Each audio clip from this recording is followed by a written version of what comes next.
Merci, mon frère. Je ne suis pas aussi grand que lui, alors voilà, je baisse le micro un peu. Alors, je suis content de voir chacun un très bon dimanche à tous ceux que je n'ai pas encore pu saluer ce matin. Nous serons dans la première lettre de Jean. Alors, ne confondez pas avec l'Évangile, hein, écrit par la même personne, mais la première lettre de Jean ce matin.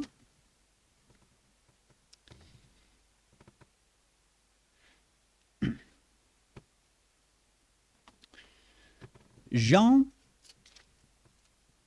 1 Jean, si vous voulez, chapitre 1.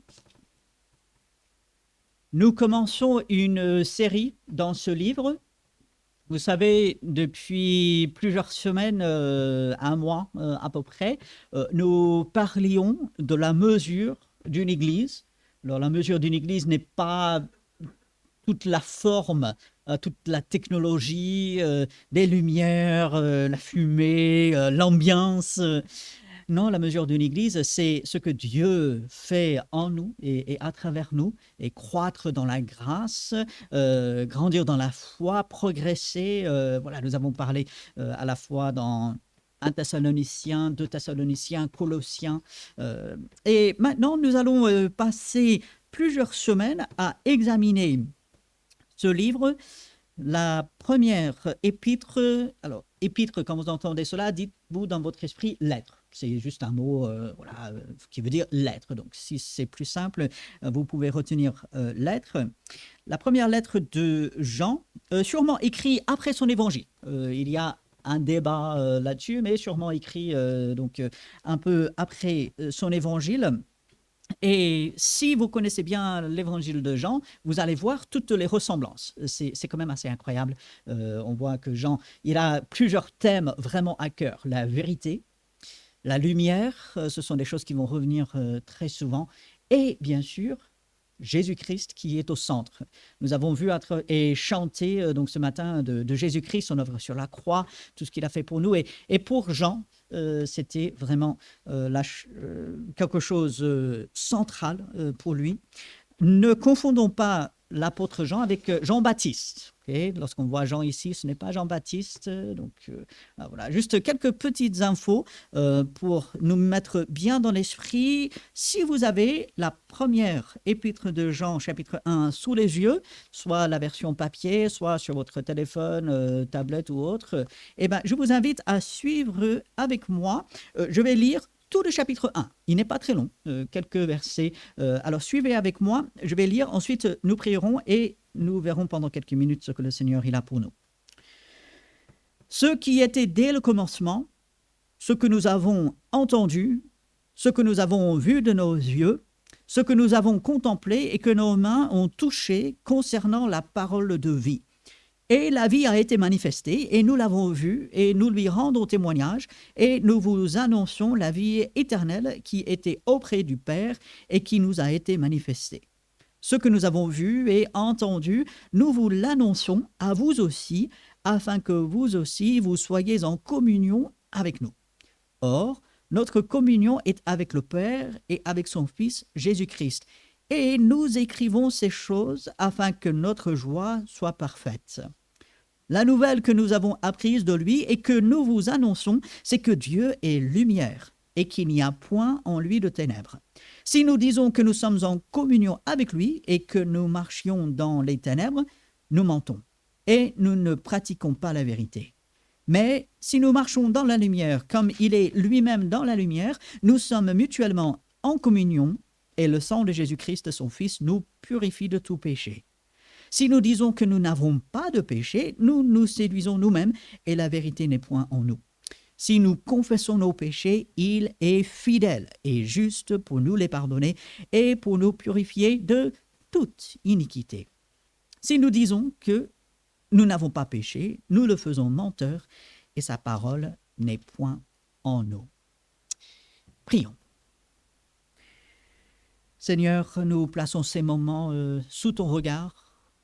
Tu es avec nous et nous te remercions pour ta présence, pour ta parole, pour le bien que tu nous feras, que ta parole puisse agir dans le cœur de chacun d'entre nous. Utilise-la, Seigneur, transforme-nous par cette parole puissante et que toute la gloire te revienne parce que c'est toi qui l'auras fait. En ton nom. Amen.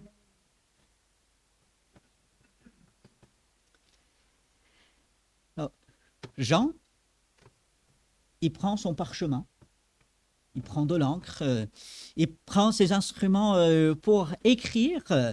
Et à l'époque, ces choses étaient plutôt chères. Et ce n'est pas comme aujourd'hui où, en fait, on essaie de se débarrasser du papier parce que tout est électronique et tout. En fait, à l'époque, c'était quand même assez cher, ça prenait du temps. Et ainsi, ce qu'on écrivait, on réfléchissait bien et on le faisait dans un but très spécifique. On ne le faisait pas juste comme ça, tiens, voilà, ça ne me passe pas la tête, allez, je vais écrire. Et ainsi, ce que Jean, il écrit dirigé par Dieu, bien sûr, mais c'est quelque chose de très important et il nous faut aujourd'hui prêter attention à cela, même 2000 ans plus tard. Et il commence au verset 1, ce qui était dès le commencement. Et lorsque nous commençons à réfléchir là-dessus, si nous sommes enfants de Dieu, si nous avons fait l'expérience dont Jean parle ici, où nous avons expérimenté cette vie avec Dieu, nous pouvons être rassurés que c'est la même chose aujourd'hui que ça a été tout au début. Il n'y a pas eu de changement. Alors, je ne sais pas si vous avez passé un peu de temps à examiner les autres religions dans le monde. Mais prenons par exemple les Mormons. Si vous vous intéressez un peu aux Mormons, vous allez vous rendre compte que ce qu'eux, ils croient et ce qu'ils pratiquent aujourd'hui n'est pas la même chose qu'ils ont pratiqué tout au début lorsque ça a commencé. Et je vous passe des détails, mais ils ont dû modifier un peu de leurs croyances parce que ce n'était pas conforme même à certains mœurs, notamment la polygamie. Mais en fait, les Mormons, puisqu'ils ne sont pas dans la vérité, malheureusement, ne peuvent pas dire ce que nous croyons aujourd'hui, c'est exactement la même chose qu'avant. Et les musulmans, c'est pareil. Ce que les musulmans croient et pratiquent aujourd'hui n'est pas exactement pareil que ce que Mohammed, il y a 1400 ans, lorsque il a eu sa soi-disant révélation. Et donc, les choses faites par les hommes, c'est modifié, ça va varier. Mais lorsque nous nous attachons à la Bible, comme nous le faisons, et j'espère que chacun est convaincu de la vérité et de l'inspiration de la Bible, ce qui était dès le commencement, depuis le début, puisque c'est fondé en Dieu, ce Dieu qui ne change pas, c'est ce que nous avons aujourd'hui. Le message que nous annonçons aujourd'hui, c'est le même message qu'il y avait au début. Jean dit, ce qui était dès le commencement, et là, ce que nous avons entendu. Oui, il avait entendu Jésus, il était avec Jésus, il a passé des années avec Jésus. Ce que nous avons vu de nos yeux, ce que nous avons contemplé.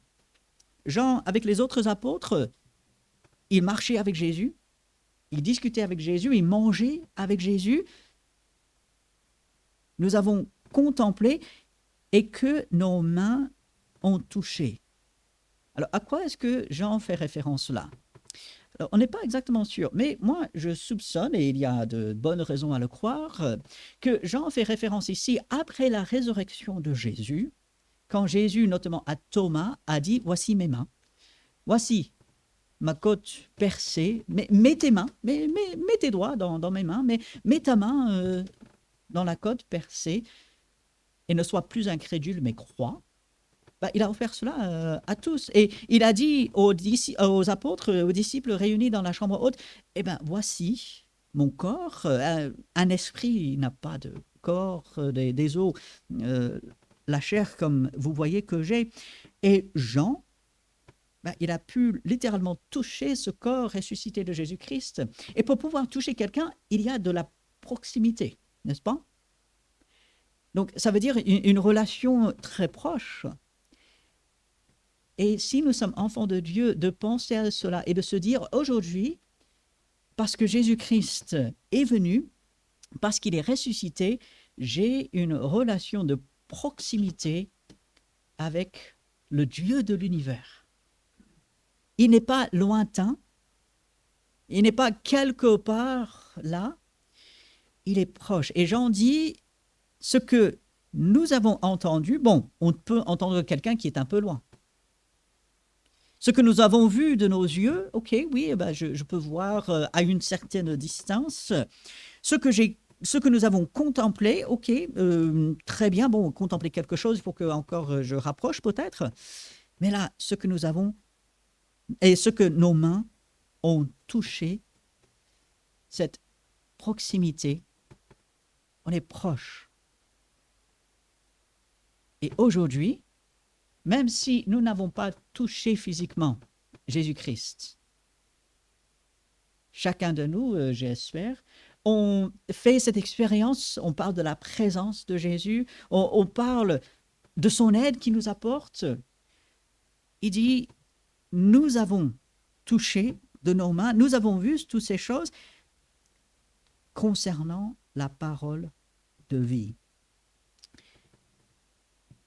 Et dans un monde qui est chaotique, là, notre frère Patrick nous a rappelé que oui, on est dans un monde de troubles, on a des difficultés, on a des attaques, on a toutes sortes de choses, et le monde va se focaliser sur la mort, malheureusement.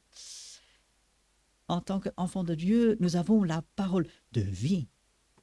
Il y a même une traduction de la Bible, ce n'est pas la meilleure, mais elle n'est pas complètement mauvaise, qui s'appelle parole de vie.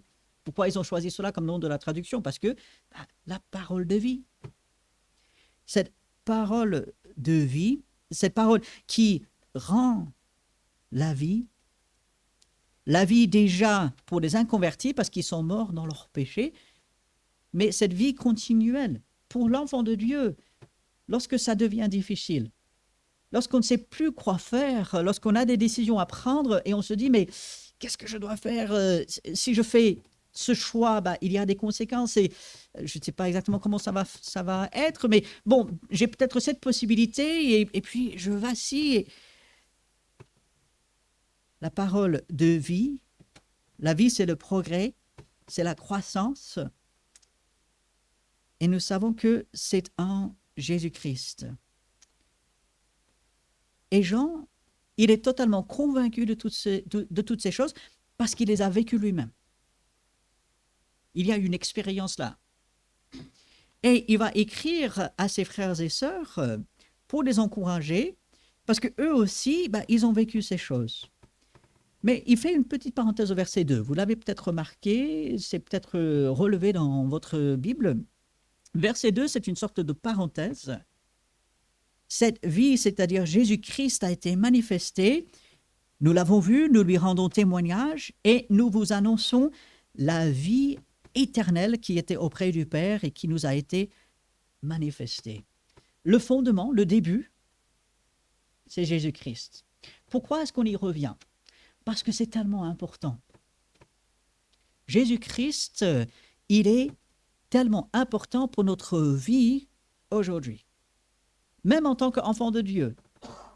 Chaque jour, l'aide du Seigneur, l'aide grâce à des prières, comme cela a été témoigné, des uns des autres, mais c'est fondé, c'est en Jésus-Christ. Cette vie éternelle qui a été manifestée, qui est Jésus-Christ, dans un monde qui est parfois obsédé avec la mort, nous avons la vie.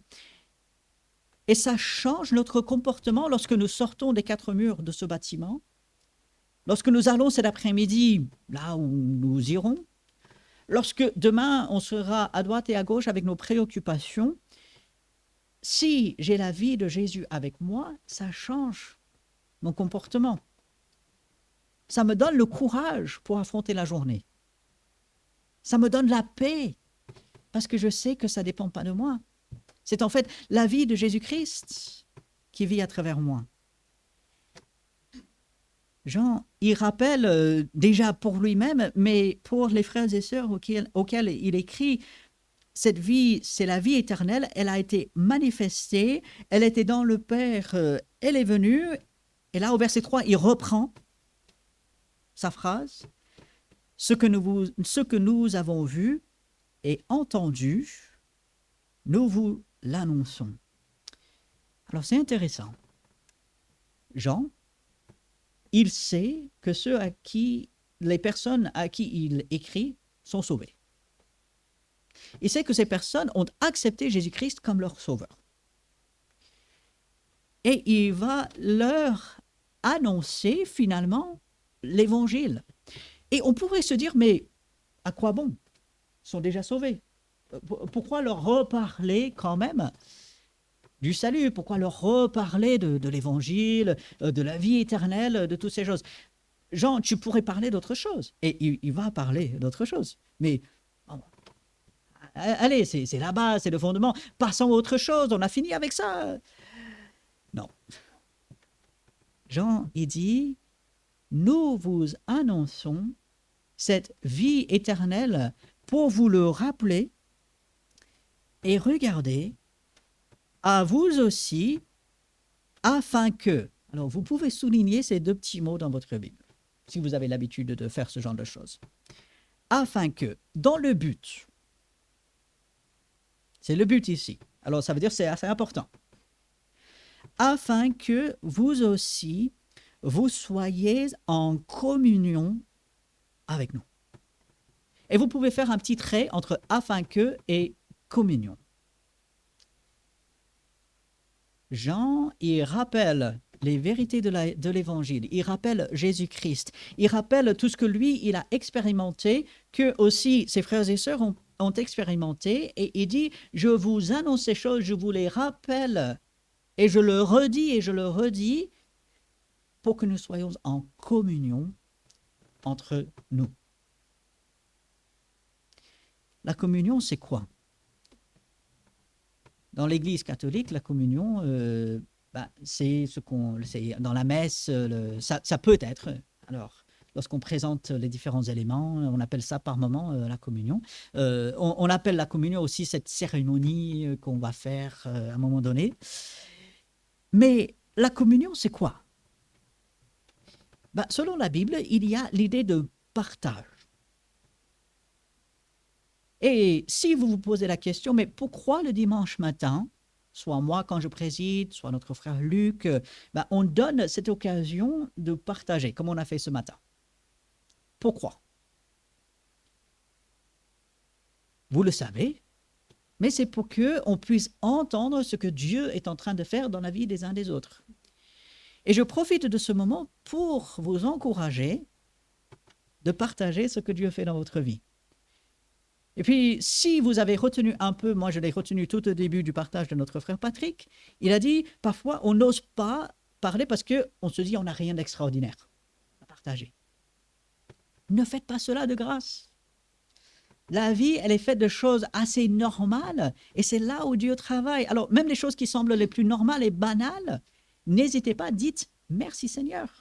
Donc voilà, dimanche prochain, pensez déjà, je vais pouvoir partager pour le Seigneur. Bien. La communion, c'est quoi? Selon la Bible, c'est le partage. Mais c'est aussi la vie ensemble. Pourquoi est-ce que nous nous réunissons? Parce qu'on n'a rien d'autre à faire le dimanche matin? Croyez-moi, je pense que chacun d'entre nous pourrait trouver autre chose à faire le dimanche matin que d'être ici.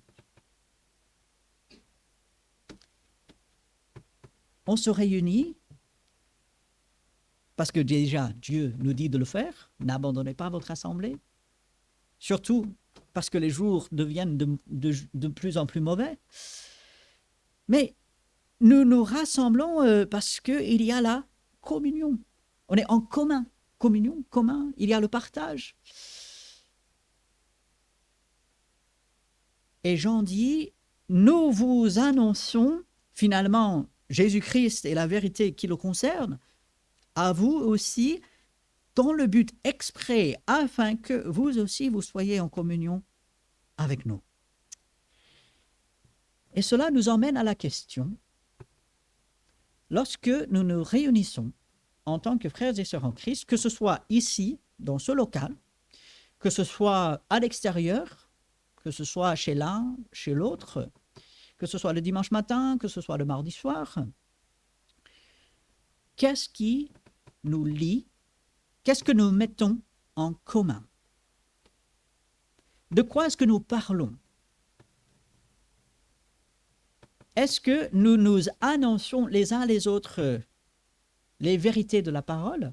Est-ce que nous nous rappelons, ah oui, il y a tel ou tel verset que j'ai lu. Ah oui, ce que tu as dit, ça me fait penser comment Dieu il a fait ceci. Lorsque nous partageons nos soucis les uns avec les autres, est-ce que la seule réponse que nous donnons, c'est « Ah, c'est dommage. Ah, que c'est triste. » Bon, il faut reconnaître la tristesse. Hein. Même Jésus, il a pris le temps de pleurer par moments. Parce qu'il y a des choses tristes qui arrivent. Mais en tant qu'enfant de Dieu, notre communion n'est pas simplement « Ah, mince, c'est triste, ah, dommage. » Oh, si seulement...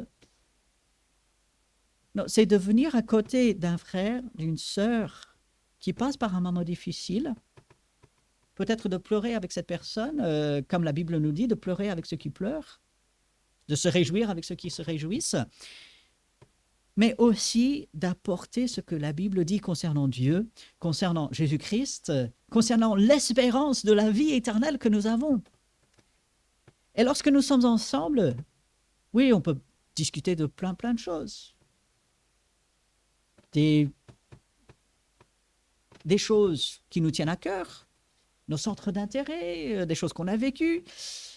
Mais finalement, tout cela sera vraiment très différent les uns des autres. Ce qui nous unit, ce qui nous donne une réelle communion, c'est Jésus-Christ. Et c'est ce que Jean explique dans la suite de ce verset 3. Notre communion est avec le Père et avec son Fils Jésus-Christ. Une chose que nous pouvons faire, et c'est facile en fait, n'importe qui peut le faire, n'importe quel stade de la vie chrétienne, n'importe quel moment, c'est d'examiner un peu nos sujets de conversation. De quoi est-ce que nous parlons? On parle du travail, c'est normal, nous travaillons et donc on passe pas mal de temps au travail et ainsi, voilà, les choses qui nous arrivent, ok. On parle de la famille, comment vont les parents, comment vont les enfants, ok, c'est formidable, pas de souci. On parle de nos loisirs, ah, qu'est-ce que tu as fait cette semaine? Comment ça a été? Ok, très bien, mais maintenant, où est-ce que tu as vu Dieu agir cette semaine? C'est quand la dernière fois que vous avez posé cette question à un frère ou une sœur en Christ? Où est-ce que tu as vu Dieu agir cette semaine? C'est quand la dernière fois que vous avez posé la question à un frère ou une sœur, quelle a été la bonne part que tu as choisie cette semaine? Vous savez, Marie et Marthe reçoivent Jésus à un moment donné. Marthe, elle est à droite et à gauche, elle prépare le repas, et ce n'était pas juste pour Jésus, hein, il avait tous ses amis avec lui, donc c'était un grand groupe, imaginez-vous la scène. Elle est à droite et à gauche, Marie au pied de Jésus qui écoute, Marie qui peste et qui se dit, mais Seigneur, je fais toutes ces choses, Marie, elle est là, dis-lui de venir m'aider. Qu'est-ce que Jésus lui répond? C'est très bien que tu fasses toutes ces choses, mais Marie a choisi la bonne part. Et ça ne lui sera pas enlevé. Alors, comment est-ce que moi, j'ai choisi la bonne part cette semaine? Et vous pouvez vous poser cette question entre vous. Quel passage de la Bible Dieu a-t-il utilisé dans ta vie cette semaine? Ce sont simplement quelques questions que nous pouvons utiliser, et il y a énormément d'autres, pour nous diriger vers Dieu, vers sa parole. Et alors que nous sommes bombardés toute la semaine avec toutes les infos, toute l'influence du monde, qu'on le veuille ou pas, lorsque nous nous rassemblons, nos conversations doivent graviter autour de Dieu, sa parole, Jésus-Christ. Ça ne veut pas dire qu'on ne peut pas parler d'autre chose. Bien sûr, on parle d'autre chose. Jésus, la première chose dans son ministère envers le peuple juif, son ministère public, Il était à un mariage. Et à mon avis, il a profité pleinement de cela.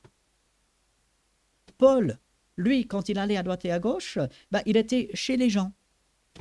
Et puis, même lorsqu'il était au travail, parce qu'à un moment donné, il travaillait, il parlait de son travail. Quand il était chez les gens, j'imagine, il demandait par rapport à leur famille. Vous lisez la fin de l'épître aux Romains, Romains chapitre 16. C'est toute une liste de gens, on ne connaît pas du tout, mais Paul les connaissait par nom, il connaissait leur famille, donc il s'intéressait aux gens. Donc il n'y a rien de mal à parler de toutes ces autres choses, mais quel est le centre de nos discussions? Est-ce qu'il nous arrive de parler dans la semaine à un frère ou une sœur en Christ d'un verset? Est-ce que ça nous arrive de prier ensemble en dehors des réunions de l'Église? Jean, il dit, je vous écris ces choses afin que vous soyez en communion avec nous. Et puis, notre communion est avec le Père et avec son Fils Jésus-Christ. Et au verset 4, c'est formidable. Nous écrivons ces choses, pas juste parce qu'on n'a rien d'autre à faire. Nous vous écrivons ces choses parce que, le désir m'a pris. Allez, tiens, je vais écrire aujourd'hui. Non, nous vous écrivons ces choses afin que notre joie soit parfaite. Alors, si vous avez une autre traduction, il est possible que vous ayez afin que votre joie soit parfaite. Hein? Et je vous passe des détails. Les deux mots « vous » et « nous » en grec se ressemblent énormément. Et ainsi, ceux qui ont bien étudié la chose, il semble que Jean il a écrit « notre joie » et que par la suite, quelqu'un qui copiait n'a pas vraiment fait attention. Les deux mots, d'ailleurs, j'aurais dû vous les montrer. Les deux sont vraiment très proches. Un peu comme en français. Nous, vous. Ça ne tient pas à grand-chose, la différence. Et ainsi, à la base, il semble que Jean, il a bien écrit « notre joie soit parfaite », bien que d'autres manuscrits par la suite vont avoir « votre joie soit parfaite ». Mais dans tous les cas, lorsque nous partageons les uns avec les autres par rapport à Jésus-Christ, par rapport à ce que lui, il nous a fait et ce qu'il a fait pour les autres, lorsque nous faisons cela, ça produit la joie. Je ne sais pas vous, mais le dimanche matin, lorsque j'entends comment Dieu il a travaillé dans la vie des uns des autres, c'est formidable. Assez souvent, le dimanche matin, avant le culte, peut-être certains l'ont constaté, quelques-uns d'entre nous, on va dans la pièce à côté, et peut-être que vous vous dites, mais tiens, qu'est-ce qu'ils font? On va et on prie avant la réunion. Et vous savez quoi? C'est formidable. Ça dure à peine 2 minutes. C'est assez court. Mais on prie ensemble. Et c'est formidable. Lorsque nous partageons, nous disons ce que Dieu fait pour nous, lorsque nous rappelons les vérités de Dieu, les uns pour les autres, ça produit la joie. On est focalisé sur Dieu et sur ce que lui, il fait, plutôt que ce monde mauvais et le chaos qu'il produit. Plutôt que sur nos propres manquements, on se focalise sur Dieu et ça produit la joie. Et il est intéressant que notre joie soit parfaite. Vous êtes peut-être interpellé par ce mot. L'idée complète. Il ne manque rien en fait. Elle est complète. Et Jean, apparemment, ce qui pour lui était le fondement, ce qui devait porter tout le reste de sa lettre, qu'il va écrire les 5 chapitres suivants, enfin 4 et demi, si vous voulez. Il dit, il faut qu'on soit fondé en Jésus-Christ, pas juste dans notre esprit, dans notre tête, mais qu'on partage cela entre nous. Il est pris parce que lui-même, il a fait l'expérience de cette relation avec Jésus-Christ, parce qu'il sait que ses frères et sœurs auxquels il écrit l'ont fait également, même si eux, ils n'ont pas vu Jésus. mais ils ont fait cette expérience de la nouvelle naissance. Ils sont passés de la mort à la vie. Ils sont devenus enfants de Dieu. Il dit maintenant, nous pouvons partager sur les choses qui ont vraiment un sens, les choses essentielles. Et pour Jean, ce n'était pas juste un jour dans la semaine. Ce n'était pas juste quelques heures par-ci, par-là. Alors comprenons, nous avons notre emploi du temps personnel qui est souvent très rempli. Nous avons nos obligations et en aucun cas il ne faut négliger ces obligations. Non, Dieu nous donne des choses à faire, il faut les faire. Mais si nous sommes enfants de Dieu, et nous le sommes, et si nous sommes une assemblée d'enfants de Dieu, un rassemblement, non pas national, mais un rassemblement d'enfants de Dieu, déjà, nous devons nous rassembler le plus souvent possible.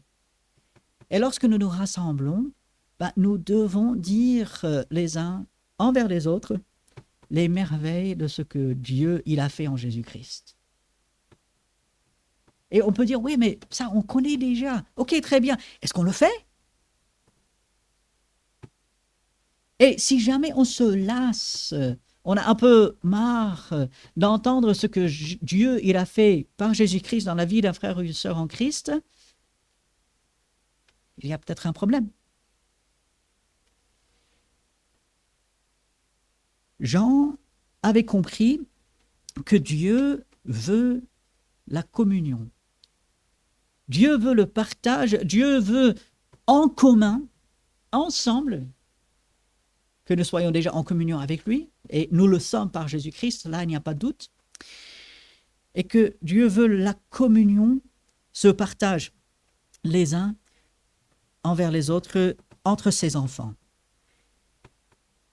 Et il dit, lorsque nous faisons cela, ce verset 4, lorsque nous faisons cela, eh bien, la joie, ce sentiment, cette sensation même qu'on peut expérimenter, eh bien, cette joie, elle sera parfaite. Elle sera accomplie.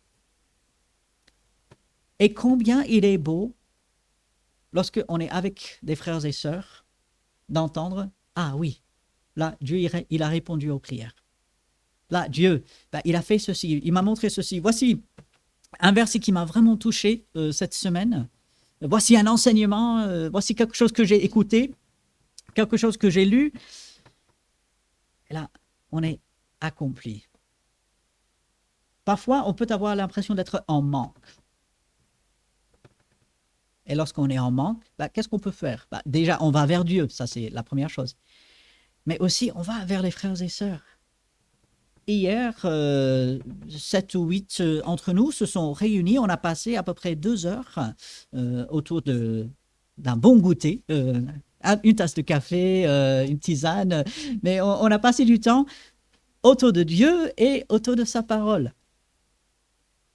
C'est formidable. Et c'est ouvert à tout le monde. Donc, le mois prochain, on va de nouveau le faire un samedi après-midi. On vous dira quel jour ce sera. Si vous êtes disponible entre 16h et 18h, voilà, on fait ça. C'est formidable. Et je vous encourage, et j'encourage donc nous tous, à profiter de ces moments le plus souvent possible. Pourquoi? Parce que Dieu veut en premier que ses enfants soient ensemble. Et c'est là où nous serons fortifiés, c'est là où notre joie sera complète, sera affermie, sera fortifiée. C'est là où nous allons avoir la force de continuer. C'est là où aussi, une fois que nous sommes ensemble, nous serons capables de sortir et de partager cela avec d'autres. Lorsque nous réfléchissons à notre vie, si on est toujours tout seul, on sera vite à vide. Mais Jean dit, voilà, je vous écris parce que nous sommes en communion par Jésus-Christ et je veux stimuler cela, je veux garder cela, je veux aller plus loin. Et ainsi pour nous aujourd'hui, lorsque nous nous rassemblons, pensons, réfléchissons à nos sujets de conversation tournons-les, focalisons-les sur Jésus-Christ, sur son œuvre. Vous avez compris les chants que nous avons chantés ce matin. Qui donc dans le ciel? Dieu, il est grand. Je ne sais pourquoi dans sa grâce, le salut de Dieu à Golgotha, Jésus-Christ qui est mort pour nous. Pourquoi est-ce qu'on rappelle toujours et toujours ces choses? Parce qu'on ne le sait pas? Non, non, non. Parce que c'est tellement merveilleux et parce que ça nous fortifie. Alors, aujourd'hui, peut-être vous pouvez prendre la décision, cette semaine, je vais poser la question à un frère, à une sœur. Qu'est-ce que Dieu a fait pour toi cette semaine? Peut-être pendant la semaine, pensez à un frère et une sœur et vers la fin de la semaine, téléphonez. Écrivez, passez voir si vous avez l'occasion et dire, ben, tiens, qu'est-ce que Dieu il a fait pour toi? Ou bien, voici ce que Dieu a fait pour moi, ou voici un verset. Et peut-être dans la semaine, vous pouvez déjà vous préparer pour dimanche prochain. Alors, je sais, c'est loin. Il y a toute une semaine qui est devant nous, c'est loin.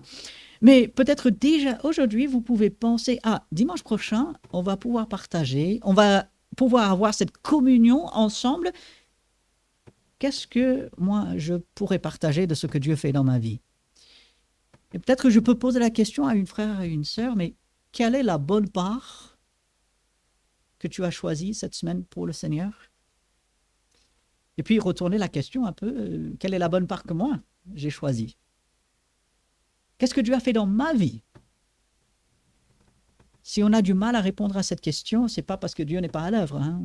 C'est peut-être parce que je n'ai pas les yeux ouverts. Nous vous annonçons ces choses, à vous aussi, afin que vous soyez en communion avec nous. Et nous écrivons ces choses, afin que notre joie soit parfaite. Qu'est-ce que Dieu veut pour ses enfants? Qu'ils partagent entre eux. Il ne s'agit pas de garder, il ne s'agit pas de s'éloigner, il s'agit de partager autour de Dieu, autour de sa parole. Alors, nous avons des défis pour cette semaine, n'est-ce pas? Le monde va essayer de nous éloigner. Le monde va essayer de nous influencer contre Dieu, contre sa parole. On aura toutes sortes peut-être de mauvaises choses qui vont venir dans notre esprit, qui vont essayer de nous faire chuter. On aura des attaques peut-être spirituelles. Dieu sait toutes choses. Pendant cette semaine, je vous encourage à reprendre ces quelques versets de la première épître de Jean. Dieu, il est en communion avec nous par Jésus-Christ. C'est une vérité merveilleuse. Gloire à Dieu. Et nous sommes en communion les uns avec les autres. Alors, vivons cette communion, partageons entre nous cette semaine. Soyons prêts déjà pour dimanche prochain. Ce n'est pas trop tôt pour commencer, pour se préparer pour cela. Et à travers cette semaine, que Dieu soit glorifié par la vie de chacun d'entre nous, parce que nous sommes en communion et nous vivons cette communion concrètement les uns avec les autres. Alors, prenons quelques instants pour demander l'aide de Dieu, parce que c'est une belle pensée, c'est bien de dire « ouais, on va le faire et tout », mais on a besoin de l'aide de Dieu pour pouvoir tenir à travers cette semaine. Ainsi, prenons quelques instants dans le silence, dans la prière, et puis une fois après ces quelques instants de prière, je terminerai par une prière. Alors, silencieusement, intérieurement, prions le Seigneur. Seigneur, nous te remercions que tu es venu jusqu'à nous et que grâce à Jésus-Christ, nous pouvons être en communion avec toi. Et nous le sommes si nous t'avons accepté par la foi. Et merci que nous pouvons être en communion les uns avec les autres. Et nous demandons ton aide, Seigneur, pour cette semaine, de faire grandir cette communion, ces partages entre nous, que tu fortifies les liens entre nous, que cette communion soit vécue réellement et continuellement parmi nous. Fais-nous grandir, Seigneur, fais-nous avancer dans cette communion. Rends notre joie complète, parfaite à travers cela, Seigneur, et que nous puissions briller, rayonner pour toi, parce que c'est toi qui l'auras fait. Et ainsi, nous te présentons toutes ces requêtes en ton nom. Amen. Je vous laisse avec un verset dans les psaumes, psaume 29, verset 11. L'Éternel donne la force à son peuple, l'Éternel bénit son peuple et le rend heureux. Alors, allez, avec ces bénédictions de la parole de Dieu, un très bon dimanche à chacun. Saluez-vous les uns les autres. Ayez une bonne communion fraternelle entre vous.